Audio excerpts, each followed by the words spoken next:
Lideramos el camino de la opinión pública y buscamos que la cultura del debate alcance consensos y soluciones a los problemas de nuestro país.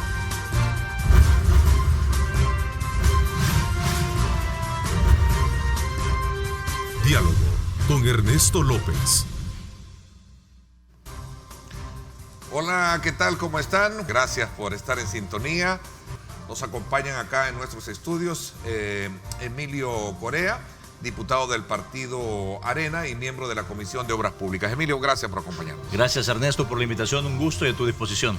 El diputado del Partido de Concertación Nacional, Serafín Orante, secretario también de la Comisión de Obras Públicas. Gracias por acompañarnos. Bienvenido. Ernesto, gracias por la oportunidad. Buenos días. Buenos días al pueblo salvadoreño, al colega diputado Emilio Corea. Quisiera aprovechar un segundito del tiempo, Ernesto, para desearle a todos los padres de familia, especialmente a los padres responsables. ¿Sí? El próximo lunes es el Día del Padre y haya sueldo remunerado para todos los trabajadores salvadoreños. Qué bueno, con antelación haciéndolo desde el día de hoy. Así es que muchas felicidades también, sumados a esa felicitación. ¿Se puede considerar que ahí hubo fraude, delito? En tema, por eso decía yo. Yo quiero comentarte algo. Anoche que conversábamos con Juan Pablo Álvarez, precisamente, él, luego de esta resolución, de esta admisión o de esta sentencia, él ya interpuso algunos amparos. Y él me manifestaba que en un mes y medio más o menos, va a acudir a la Fiscalía General de la República a solicitar una investigación exhaustiva, porque aquí se puede estar bajo el supuesto cometimiento de delitos como actos arbitrarios, de repente podría haber ahí peculado, de repente podría haber incluso lavado de dinero. Hay algunas personas que consideran que este proyecto es financiado y que atrás de todo este proyecto está la gente de Petrocaribe y más específicamente la gente de Alba Petróleos. Por lo cual él no descarta interponer esta denuncia ante la Fiscalía General de la República. Me estás hablando de Juan Pablo. Juan Pablo Álvarez. Bueno, por cierto, ahí está, sí. Él es alcalde actualmente, en aquel entonces era dirigente del sector. Así es. ¿Verdad? Decía, interpondremos en los próximos días una denuncia formal contra, en este caso, el ex viceministro, porque el costo de la corrupción, dice, es el caos vehicular que estamos viviendo en estos 3 municipios que son donde desde luego se concentra la mayor parte de la población. En ese momento Juan Pablo Álvarez era de los dirigentes de Acopat, de la Ruta 29. Sí. Hay que recordar que a criterio de él hubo un acto arbitrario de Nelson García de quitar concesión a 29 rutas, a 29 unidades de la Ruta 29, sí, que aparentemente sirvieron esas autorizaciones para darle pie a las autorizaciones del CITRAMS. Sí. El señor presidente de la República ha pedido que se establezca una auditoría forense. El día de ayer yo estuve en otro programa televisivo y me llamaba antes del programa un amigo que realmente si el vocablo, si el término auditoría forense se podía aplicar. Inmediatamente hoy con los dispositivos electrónicos me fui a qué significa una auditoría forense.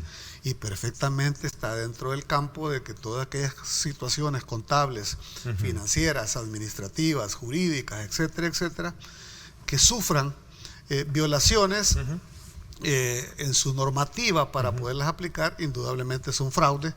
Por lo tanto, yo sí quiero ser muy enfático, muy claro, a la Asamblea Legislativa no le corresponde una investigación, ya hay instituciones pertinentes, y dejaremos pues que estas funcionen porque no podemos nosotros interceder en las decisiones de otras instituciones. Ahí está el tuit, por cierto, del presidente Nayib Bukele. El CITRAN dice continuará funcionando de la misma manera que ha venido funcionando mientras hacemos las auditorías forenses sobre el proyecto, cómo y a quién fue otorgado y mientras diseñamos una solución. Nosotros vamos a ser respetuosos, cautelosos.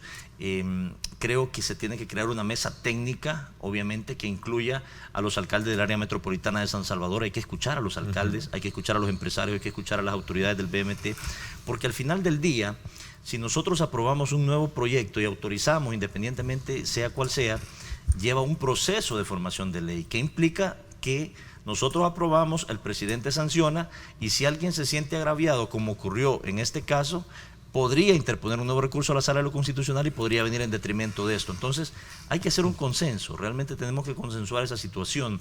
Queremos escuchar qué piensa el ministro de Obras Públicas. Yo quiero reconocer que el presidente de la República, Nayib Bukele, cambió discurso en 24 horas, y muy bueno, porque se veía en un consejo de ministros, él dándole la orden al señor ministro de Obras Públicas que inmediatamente desmantelara los separadores que están por ahí. Yo quiero, Ernesto, agregarle a la tertulia que tenemos acá esta mañana que queremos hacer borrón y cuenta nueva. Y tenemos que ser muy cautelosos el no estar recibiendo en una comisión como parte de una subcomisión, si se le quiere llamar, a personas que después van a ser jueces y partes, porque nos van a contaminar el proceso. Claro. Nosotros tenemos que sí hacer una calendarización una vez esta notificación, esta resolución llegue oficialmente, y que no descartamos que llegue en transcurso de la mañana porque hay sesión plenaria y puede perfectamente el presidente de la Asamblea Legislativa o el que haga sus veces, cualquier vicepresidente que haga sus veces, puede pedir modificación de agenda e introducir la notificación para que esto se agilice y pueda ser trasladada lo antes posible a la Comisión de Obras Públicas. Una vez llegue, vamos a hacer la calendarización de invitar a todos los actores.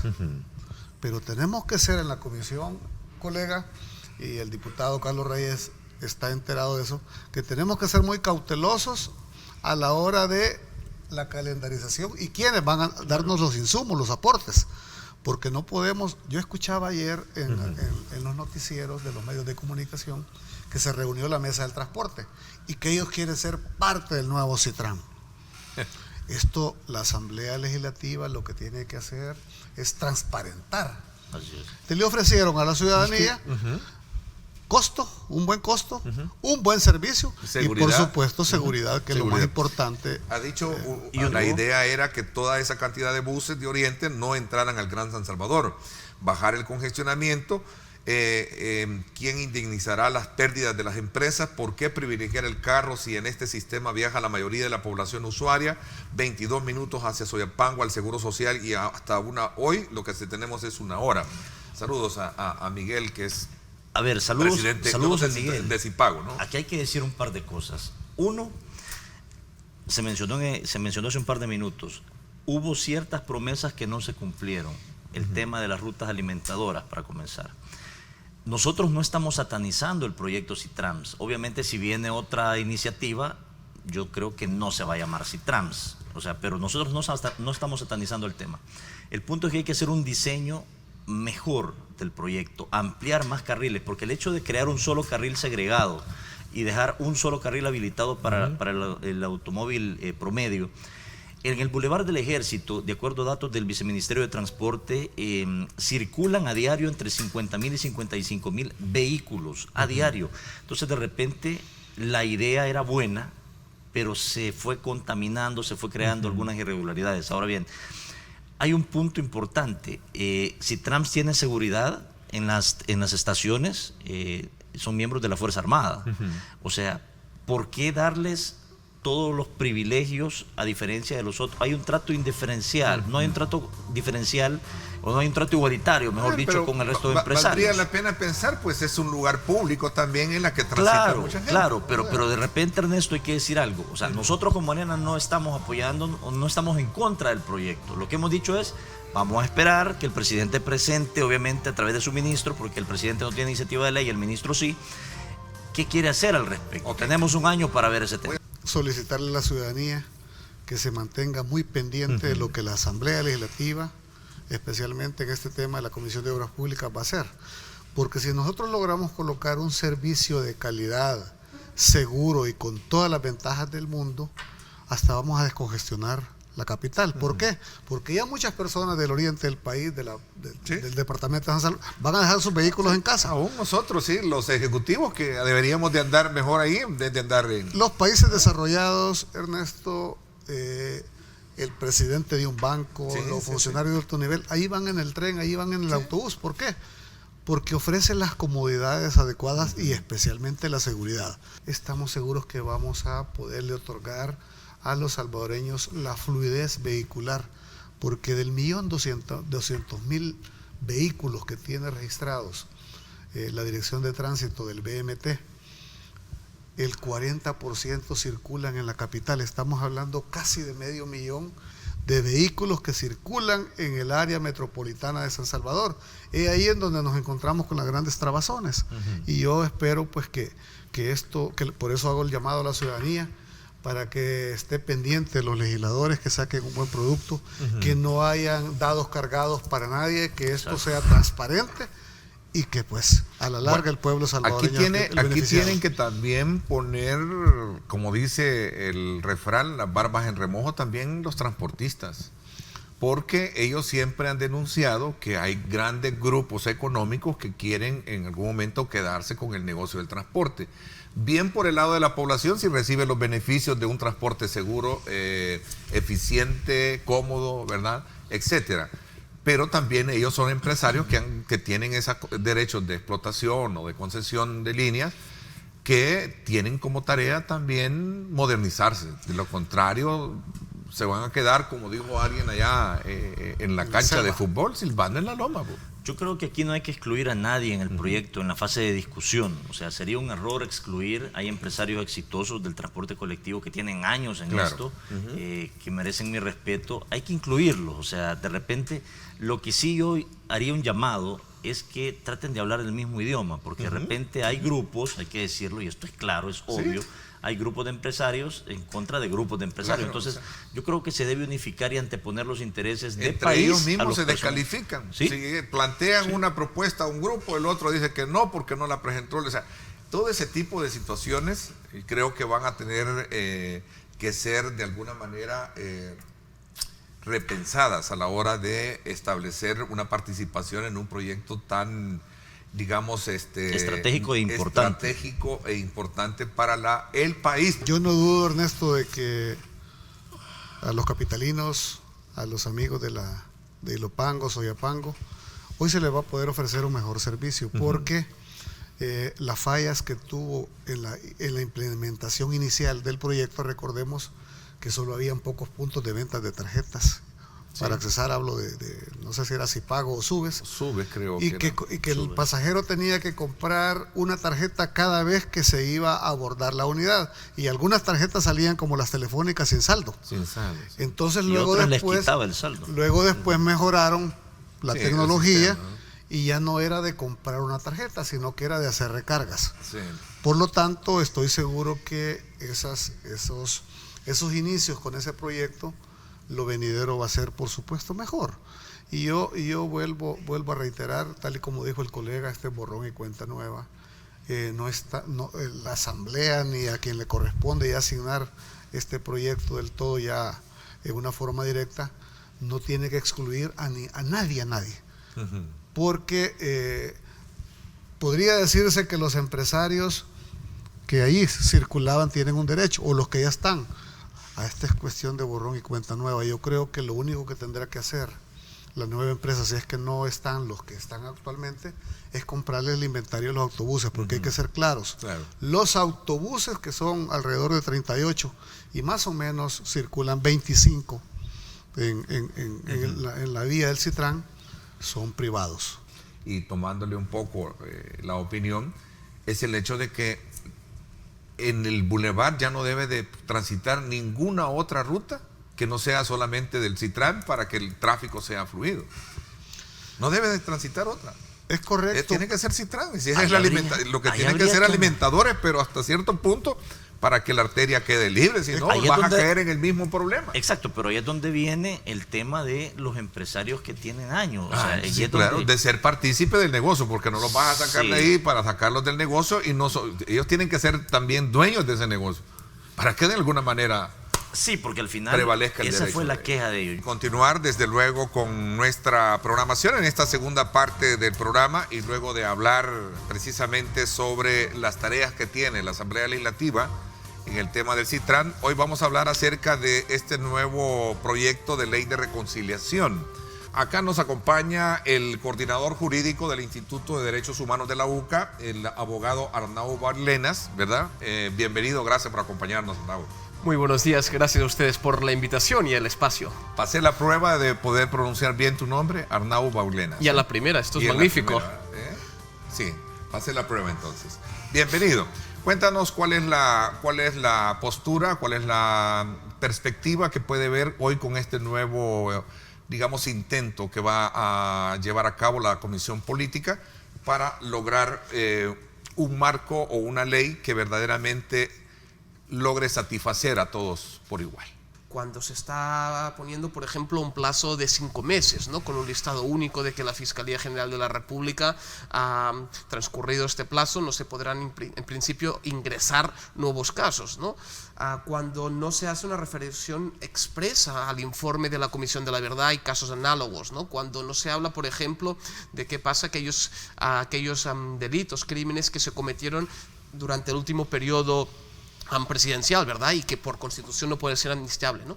Hay distintos puntos que entendemos que conceptualmente no solo contradicen la Constitución, sino también la jurisprudencia, de forma especial la que emitió el 13 de julio de 2016 la Sala de lo Constitucional. Ok, cuando tú hablas de que de entrada comienza, es que deben apartarse en todo caso aquellos que en algún momento han estado involucrados, señalados o han tenido algo que ver con el pasado, ¿no? Con ese pasado oscuro que encierra precisamente la temática de un nuevo proyecto de reconciliación, ¿cierto? En efecto, es decir, lo que no podemos hacer es poner a regular o a legislar aquellas personas que se han podido ver involucradas, ¿verdad? Por lógica, ¿no? La voluntad política puede influir en determinados proyectos de ley. Pero cuando estamos hablando de investigar y de reparar a víctimas de crímenes de lesa humanidad y crímenes de guerra, el margen discrecional se ve mucho más reducido. ¿Por qué? Porque es que estamos hablando de derechos de víctimas y estamos hablando de obligaciones estatales que se deben cumplir para dar fiel cumplimiento, valga la redundancia, a los tratados internacionales que El Salvador ha ratificado. Nosotros no entendíamos cuál era la prisa de aprobarlo el 31 de mayo, ¿no? Uno, siendo mal pensado, lo decía porque de esa forma el presidente pues no la vetaría, ¿no? Porque ya había mostrado, ¿no? Pero una ley tan importante, ¿no? Requiere de tiempo, requiere de consultas, requiere de una reflexión, ¿no? Inspirada también en lo que ya estableció la Sala de lo Constitucional cuando declaró inconstitucional la ley de amnistía, ¿verdad? Es que tampoco nos tenemos que inventar todo. Ya hay unos parámetros, incluso el IDUCA, después de la sentencia de la Sala Constitucional, presentó unos lineamientos de justicia transicional, presentó unos lineamientos marcos, ¿no? Por donde tenía que estar la ley. Ya hay bastante trabajo, ¿no? El tema es siempre, a veces, si se me permite, la prepotencia de algunos, ¿no? De decir, no, pues esto lo vamos a hacer por imperio de ley y quedando olvidadas las víctimas, ¿no? Y vas a tener sorpresas, es decir, sacarse una caja de Pandora es abrir y desde luego mostrarte impresionado por lo que encuentres, ¿no? Pero yo creo que, o al menos desde el IDUCA, nunca hemos pedido abrir la caja de Pandora, sino lo que se ha pedido es un proceso de justicia, verdad, reparación y garantías de no repetición en los casos de crímenes de guerra y crímenes de lesa humanidad. Desconozco, ¿no?, si el cardenal lo decía en este sentido o no, pero no estamos diciendo que se tienen que reabrir todos los casos de la guerra. Son unos casos específicos, porque, por ejemplo, si en el marco del conflicto una persona militar ejecuta a una de la contraparte de la guerrilla, o viceversa. Al hablar de justicia es que yo necesito que se haga justicia por la muerte de un familiar mío. ¿Y qué va a pasar con esta persona cuando realmente este proceso lo puede llevar a una condena? A lo mejor ya ni existen estas personas.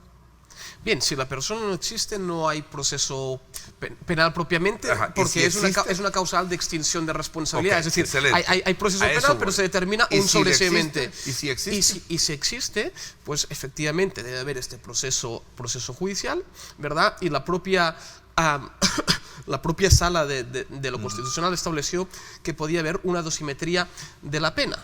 Y aquí ha sido uno de los temas probablemente más controvertidos, ¿verdad? Por eso quería ponerlo sobre la mesa en este análisis. ¿Pena de cárcel? ¿Sí? ¿O no debe haber pena de cárcel? Y yo le voy a decir... ¿Debe haber pena de cárcel o debe haber una pena por, digamos, ¿cómo se le llama eso? Moral, ¿no? Una pena, creo, de pago moral, algo así. En nuestro país a veces no tenemos que legislar o sobre legislar cuando ya tenemos figuras, ¿no? Por ejemplo, hay la figura del procedimiento abreviado, la cual ha sido muy conocida, ¿verdad? Y ahí ya se establecen pues unos beneficios, ciertos beneficios por la persona que admite un hecho, ¿no? Que la fiscalía ha calificado como delictivo, ¿verdad? Hace una confesión, ¿no? Por tanto, bueno, yo creo que hay distintos elementos, ¿no? Pero sí que se tiene que partir de lo que estableció la Corte Suprema, como también de lo que ya estableció la propia Sala de lo Constitucional en la sentencia. La línea del proyecto de ley iba encaminada a una impunidad, iba encaminada a una amnistía encubierta, y por tanto esto era contrario a lo que se establecía en la resolución de la Corte Interamericana de Derechos Humanos, ¿no? Nuestro entender, era válido lo que hizo la Corte, ¿verdad? Como una medida cautelar, como una medida de seguimiento.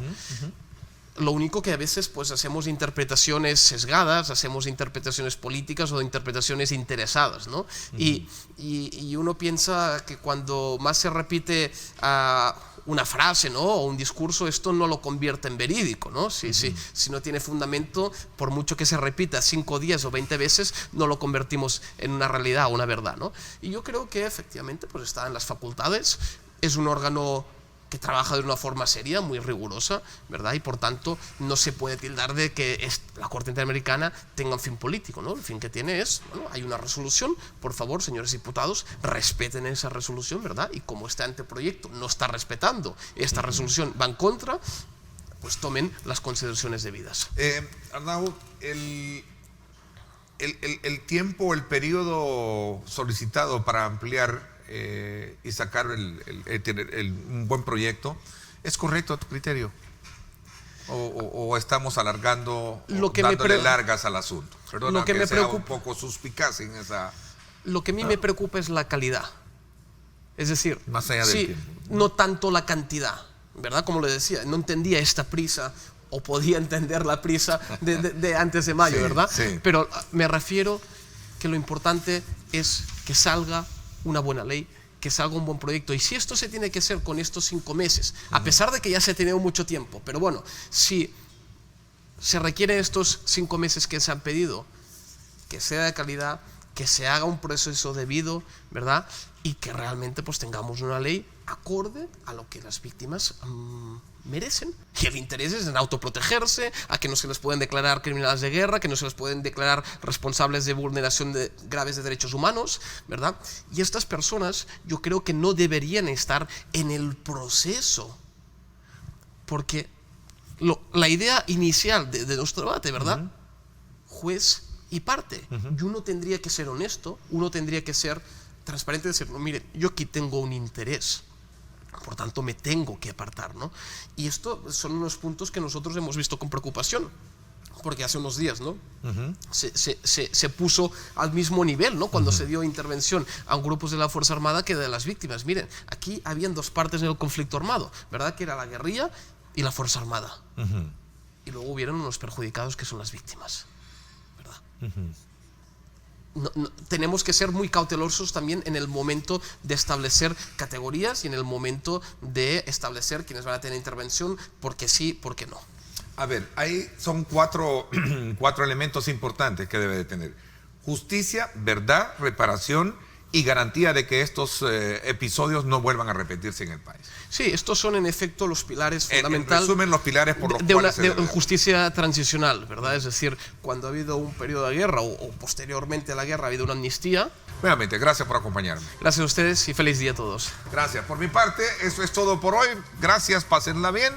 Y como siempre, recuerden lo más importante: amar a Dios sobre todas las cosas. Lideramos el camino de la opinión pública y buscamos que la cultura del debate alcance consensos y soluciones a los problemas de nuestro país.